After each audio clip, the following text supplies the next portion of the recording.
Hello students, कैसे हो। मैं संदीप शर्मा और आप देख रहे हो मेरा यूट्यूब चैनल बिक्स इंस्टीट्यूट, जिस पे आपका स्वागत है। तो बच्चों, अपनी जो प्रीवियस क्लास हुई थी उसमें अपन ने पढ़ा था विद्युत बल रेखाएं, जिसमें अपन उसकी परिभाषाएं पढ़ चुके हैं और उसी के साथ साथ अपन उसके कुछ गुणधर्मों का अध्ययन कर चुके हैं।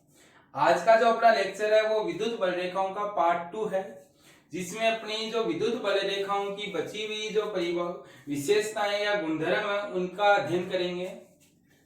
इसमें आपका 6 नंबर का गुणधर्म आता है कि स्थिर विद्युतकी में किसी चालक की सतह पर, यानी स्थिर विद्युतकी में किसी चालक की सतह पर विद्युत बल रेखाएं हमेशा लंबवत होती है। लाइन का मीनिंग ढंग से समझना कि आपके पास अगर आप कोई भी चालक लोगे, जैसे मान लो कि मैंने ये कोई एक चालक लिया और इस चालक पर अगर मैं बल रेखाएं बनाऊंगा, जैसे मान लो मैंने यहां इसको प्लस आवेश दिया, तो इस प्लस आवेश की जो विद्युत बल रेखाएं बनेगी यहां पर, वो हमेशा इस चालक के साथ कितने डिग्री के कोण पर होगी? 90 डिग्री के कोण पर। लंबवत का मीनिंग क्या हो गया कि चालक की सतह पर कितना कोण बनाएगी? आपका 90 डिग्री का। तो आपको ध्यान रखना है ये हमेशा 90 डिग्री के कोण पर होगी। तो ये एक लाइन तो ये कहती है आपकी। दूसरी लाइन ये कहती है कि चालक के अंदर विद्युत बल रेखाएं कभी भी प्रवेश नहीं करती, यानी कि आप कह सकते हो कि यहाँ जो विद्युत बल रेखाओं की जो संख्या होगी वो आपको कितनी मिलेगी? 0 मिलेगी। और इसका कारण जब मैं प्रारंभ में जो अपनी क्लास हुई थी उसमें अपन ने देखा था कि चालक में आपका जो आवेश है वो उसकी सतह पर होता है, अंदर आवेश का मान कितना होता है? 0। और जब अंदर आवेश ही नहीं होगा तो विद्युत बल रेखाएं कौन उत्पन्न करेगा? और अंदर विद्युत क्षेत्र है उसका मान भी कितना होता है? 0 होता है। तो आपको चालक से संबंधित ये 2 पॉइंट ध्यान रखने हैं कि चालक की सतह पर जो भी बल रेखाएं होगी वो हमेशा कैसी होगी? लंबवत होगी। दूसरा पॉइंट आपको ये ध्यान रखना है कि चालक के अंदर विद्युत बल रेखाओं की संख्या हमेशा कितनी मिलेगी? 0 मिलेगी। यानी कि कोई भी विद्युत बल रेखा किसी चालक के अंदर क्या नहीं करेगी? प्रवेश नहीं करेगी आपके पास। और इसका कारण क्या है कि चालक के अंदर जो आवेश होता है वो कितना होता है? 0। और जब चालक के अंदर आवेश ही नहीं होगा तो उसमें विद्युत बल रेखाओं की जो संख्या है वो भी आपको कितनी मिलेगी? 0 मिलेगी। तो गुणधर्म नंबर 6 में किसी को कोई दिक्कत नहीं होनी चाहिए। नेक्स्ट गुणधर्म ये आता है, वो ये बताता है कि विद्युत बल रेखाओं की जो संख्याएं हैं या किसी स्थान पर अगर विद्युत बल रेखाएं पास पास हैं तो अपन कहेंगे कि विद्युत क्षेत्र कैसा होगा? परबल।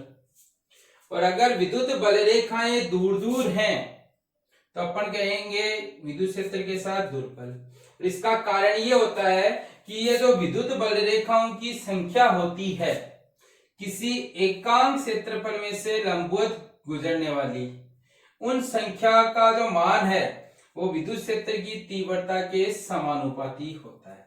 यानी आप कह सकते हो कि अगर किसी क्षेत्रफल में से विद्युत बल रेखाएं ज्यादा गुजर रही हैं तो अपन कहेंगे कि वहां विद्युत क्षेत्र की तीव्रता ज्यादा होगी। अगर किसी क्षेत्रफल से विद्युत बल रेखाएं कम गुजर रही हैं तो अपन कहेंगे वहां विद्युत क्षेत्र की तीव्रता क्या मिलेगी? कम मिलेगी। जैसे आपके पास एक फिगर है, इसमें अपन ने 3 क्षेत्रफल बनाए ए, बी और सी, जिसमें देख रहे हो कि ए में से गुजरने वाली विद्युत बल रेखाओं की संख्या ज्यादा है और सी में से गुजरने वाले विद्युत बल रेखाओं की संख्या सबसे कम है। तो आप अगर यहाँ का विद्युत क्षेत्र ई ए लो, यहाँ का विद्युत क्षेत्र ई बी लें और यहाँ का विद्युत क्षेत्र ई सी लें, तो आप यहां से ये कह सकते हो कि ये जो विद्युत बल रेखाओं की संख्याएं हैं इन संख्याओं के आधार पे ई ए है वो सबसे ज्यादा है, फिर आपका ई बी है और सबसे लास्ट में आपका क्या है? ई सी है। तो बच्चों ये गुणधर्म भी याद रखना कि अगर बल रेखाएं पास पास है तो प्रबल विद्युत क्षेत्र होगा और अगर बल रेखाएं दूर दूर है तो दुर्बल विद्युत क्षेत्र होगा। नेक्स्ट गुणधर्म आता है कि विद्युत बल रेखाओं में एक तो अनुदैर्ध्य तनाव उपस्थित होता है और दूसरा आपके पास क्या होता है, इसमें अनुप्रस्थ दाब उपस्थित होता है। दो शब्द याद रखना, अनुदैर्ध्य तनाव और अनुप्रस्थ दाब। अनुदैर्ध्य तनाव तब लगेगा जब असमान आवेश हैं और अनुप्रस्थ दाब तब होगा जब आपके पास क्या समान आवेश हैं। क्यों? क्योंकि असमान आवेशों में तो आपका आकर्षण होता है जिसके कारण खिंचाव आएगा और आपके पास समान आवेशों में क्या होता है, प्रतिकर्षण होता है जिससे क्या होगा, दाब उत्पन्न होगा। तो इसको आप ऐसे समझा सकते हो कि मेरे पास जैसे ये दो आवेश हैं, ये प्लस क्यू और इधर भी आपका है प्लस क्यू। इसकी बल रेखाएं मैंने ऐसे बनाई,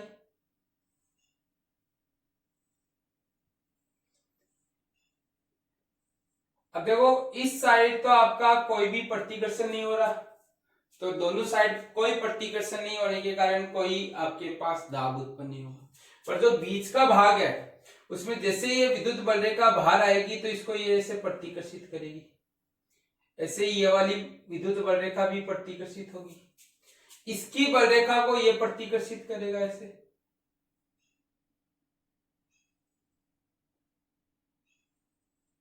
और इस प्रतिकर्षण के कारण यहां क्या उत्पन्न होगा, आपका इन दोनों साइड आपका एक दाब उत्पन्न होगा जिसको नाम देंगे अपन अनुप्रस्थ दाब। तो ध्यान रखना, जब प्रतिकर्षण होगा तो ये तो होगा प्रतिकर्षण की स्थिति में,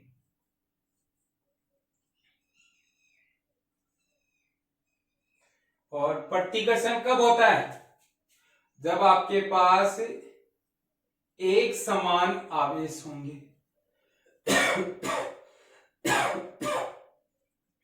तो आप ये कह सकते हो कि अनुप्रस्थ दाब है वो प्रतिकर्षण की व्याख्या करता है। और ऐसे अगर मैं एक कोई प्लस आवेश लूं और एक आपका माइनस आवेश लूं, इस तरीके से इधर आपका कोई आकर्षण नहीं है तो ये बल रेखाएं ऐसी की ऐसी है, इसमें भी आपका कोई आकर्षण नहीं है तो इसकी बल रेखाएं ऐसे आ गई। पर बीच का भाग देखेंगे तो इनमें बल रेखाएं आपकी ऐसी मिलेगी और ऐसी मिलेगी। तो यहां आपका क्या उपस्थित होता है, यहां आपको देखने को मिलेगा अनुदैर्ध्य तनाव। और अनुदैर्ध्य तनाव है वो किसकी व्याख्या करता है, आपका आकर्षण की। और आकर्षण है वो किन में होता है, आपका असमान आवेशों में।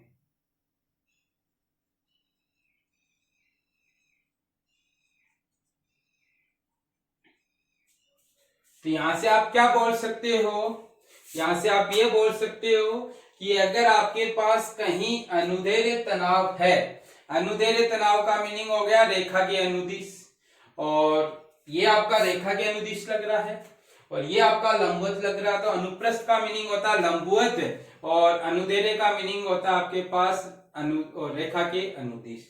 तो ध्यान रखना, असमान आवेशों की स्थिति में आपका अनुदैर्ध्य तनाव उत्पन्न होगा और समान आवेशों की स्थिति में आपके पास अनुप्रस्थ दाब होगा। या ऐसे कह सकते हैं कि अगर बल रेखाओं में प्रतिकर्षण हो रहा है तो आपका अनुप्रस्थ दाब लगेगा, और अगर बल रेखाओं में आपके पास क्या हो रहा है, अगर आकर्षण हो रहा है तो अपन कहेंगे उनमें क्या उत्पन्न होगा, अनुदैर्ध्य तनाव उत्पन्न होगा।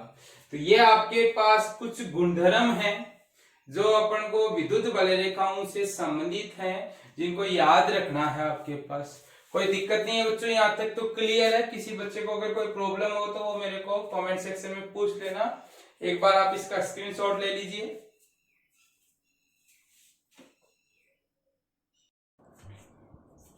तो स्टूडेंट्स, अब आपका एक पॉइंट आता है और इस पॉइंट से रिलेटेड अधिकतर बच्चों को क्या रहता है, एक मिसकंसेप्शन रहता है।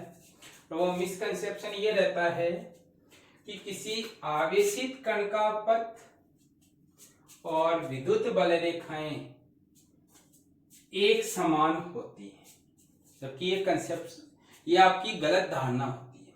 आपको ध्यान रखना है कि विद्युत बल रेखाएं किसी आवेशित कण के पथ के समान हो, ये हमेशा कंपल्सरी नहीं है। यानी कि ये वाली जो लाइन है वो हमेशा अप्लाई हो, ये कंपल्सरी नहीं है। और इसके लिए आपके पास कारण क्या है वो समझेंगे। उससे पहले आप इस पॉइंट का मीनिंग ये समझ लो कि जैसे मैंने ये कोई बल रेखा बनाई, ये मैंने कहा विद्युत बल रेखा है, और मैं कहूं कि कोई Q आवेश है वो इसी के अनुदिश गति करेगा। यानी कि आप कहोगे कि Q की गति बल रेखा के अनुदिश होगी। अगर ये लाइन आप बोलते हो तो समझ जाना ये गलत बोलते हो। इसकी कुछ सर्टेन कंडीशन होती है तभी ये लाइन सही होती है, अदरवाइज हर केस में ये लाइन क्या होती है, गलत होती है। तो पहले आप ये समझो कि विद्युत बल रेखाएं करती क्या है। तो आप कह सकते हो कि विद्युत बल रेखाएं हैं वो किसकी दिशा को बताती है, विद्युत क्षेत्र की दिशा को, और विद्युत क्षेत्र की दिशा को बताएगी, यानी कि किसकी दिशा को बता दिया, बल की। और बल की दिशा आने का मीनिंग हो गया कि त्वरण है वो विद्युत बल रेखाओं के अनुदिश होता है। यानी आप ये कह सकते हो कि किसी भी गतिशील कण का त्वरण है वो विद्युत बल रेखाओं के अनुदिश होता है।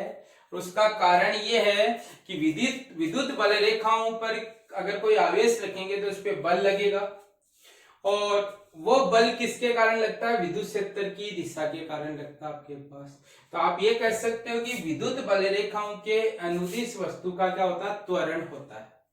बट अपन काइनेमेटिक्स में क्या जानते हैं कि किसी कण का त्वरण कण के पथ की स्पर्श रेखा के अनुदिश हो, ये क्या नहीं है, आवश्यक नहीं है। दोबारा समझना कि काइनेमेटिक्स में आप ये जानते हो कि किसी कण का त्वरण कण के पथ की स्पर्श रेखा के अनुदिश हो, ये कंपल्सरी नहीं है। तो आप ये नहीं कह सकते कि कण का पथ है वो विद्युत बल रेखा के अनुदिश होता है। दोबारा समझना बच्चों, मैं क्या कहना चाह रहा हूं। मैं ये कहना चाह रहा हूं कि बच्चे ये बोलते हैं कि सर विद्युत बल रेखाओं में कण पर बल लगता है, इसके कारण कण आपका विद्युत बल रेखाओं के अनुदिश गति करेगा। ये गलत चीज है। दोबारा सुनना, बच्चे ये कहते हैं कि सर विद्युत बल रेखाओं के अनुदिश बल लगता है कण पर, और उस बल के कारण कण है वो उनके अनुदिश गति करता है। ये गलत है। इसका कारण काइनेमेटिक्स में बताया जाता है कि ये जरूरी नहीं है कि कण का त्वरण कण के पथ की स्पर्श रेखा के अनुदिश हो। इसको आप एक एग्जाम्पल से समझो, और वो एग्जाम्पल आपके पास ये है कि आप प्रक्षेप्य गति पढ़ के आए हो 11th क्लास में। मैं यहां से किसी कण को फेंकता हूं, और कण को फेंका तो कण का पथ इस तरीके से मिला, तो आप ये लिख सकते हो कण की गति का पथ। और इस कण की गति पर मैंने ये 3 बिंदु लिए, ए, बी और ये सी, और इन पे मैंने ये स्पर्श रेखाएं खींची। ये स्पर्श रेखा है बी की, और ये आपकी स्पर्श रेखा है ए की।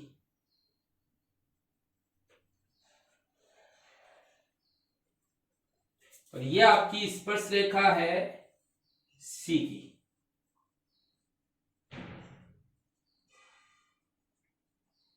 अब अगर आप लिखोगे तो ए पर कण का वेग है वो इस दिशा में है बी ए, बी पर कण का वेग है वी बी इस दिशा में, और सी पर कण का जो वेग है वो वी सी इस दिशा में है। और इन बिंदुओं पर अगर आप त्वरण की दिशा देखोगे तो इस पे त्वरण आपका जी नीचे की ओर लग रहा है, इस जगह पे भी त्वरण जी नीचे की ओर लग रहा है, इस पर भी कण जी है तो त्वरण नीचे की ओर लग रहा है। तो आप यहां से ये देख रहे हो कि ये जो आपका एग्जाम्पल है इसमें कण का त्वरण पथ की स्पर्श रेखा के अनुदिश नहीं है, यानी कण का त्वरण तो किधर है, नीचे की ओर, और स्पर्श रेखा आपके पास ऐसे है। तो काइनेमेटिक्स आपको ये कहता है कि अपने पास कुछ एग्जाम्पल ऐसे अवेलेबल हैं जो अपन को ये बताते हैं कि कण का त्वरण कण के पथ की स्पर्श रेखा के अनुदिश हो, ये आवश्यक नहीं है। और आपने ऊपर क्या जाना, आपने ऊपर ये जाना कि विद्युत बल रेखाओं के अनुदिश बल लगता है, जिसके कारण कण का त्वरण किसके अनुदिश आता है, विद्युत बल रेखाओं के अनुदिश आता है।